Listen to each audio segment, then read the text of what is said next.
You want a good set of sockets, but don't want to pay for every single possible feature that can be crammed into a little simple tool like this, right? In this video, I'm going to be taking an unsponsored look at what it's like to own a set of Gearwrench sockets and other accompanying tools. I've been growing my Gearwrench socket collection for a long time. You may notice these are a little on the shiny side. I do have some socket sets that I've owned for many years, and I have some that are real fresh purchases, so you're going to get both perks. You're going to have someone that's got a lot of experience with it, and someone that's got purchases fresh on their mind. Let's start with the most important thing. Do they do the job that they're designed to do without breaking or making the job more complicated in the process? Yes, they do it very well. I will tell you, I don't put my sockets under tremendous stress. I don't ever put a long metal pipe on a 1/4-inch drive ratchet. It's just not built for that. And as for the nuts and bolts that these end up attaching to, as long as they're not rounded off to begin with, I've never had these things round off a nut or bolt. They can even handle some slight damage. The only time I have rounded off a nut or bolt is when there's already a lot of rounding off on that nut or bolt head to begin with. That comes from a socket that's designed to have a good grip on the nut or bolt, and these definitely have a design that does that.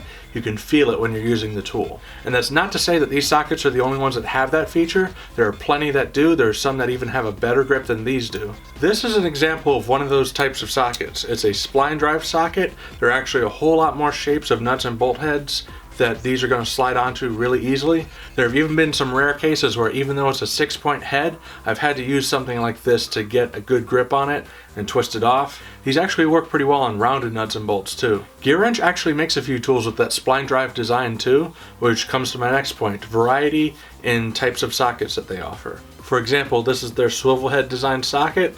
A little on the advanced side. If you're just starting out, I'd recommend you get a normal set of sockets and then a swivel extension. The only time you really need to have these is if you don't have a whole lot of space at all in that corner where you need to get to something, and all this does is make it so the socket itself is shorter than if it's a main socket and a swivel attached to it.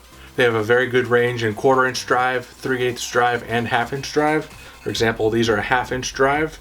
They also have a very similar set in 3/8 drive. It doesn't go all the way up to this size, but it does go smaller than this size. They even have Torx and e-Torx sockets like this.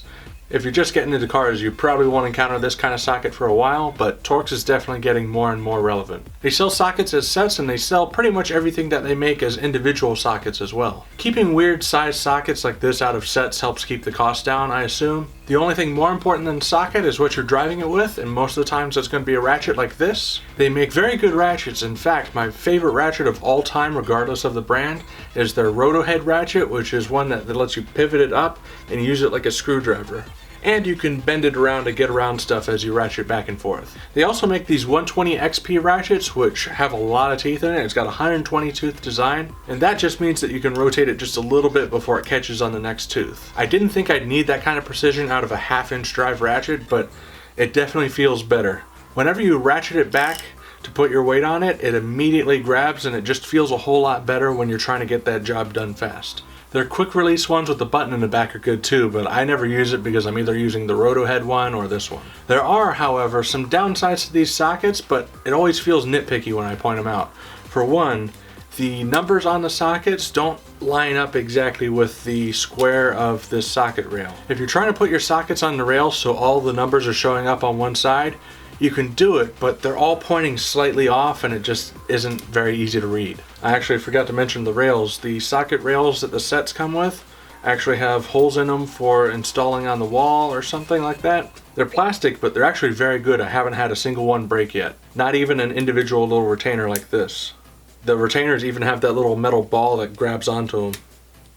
Back on the topic of the numbers though, the numbers are actually a little on the small side on some of these sockets too.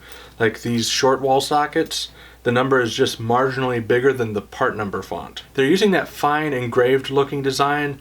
Most tool manufacturers now are using an etched design that makes for wider, thick font that you can see a little easier.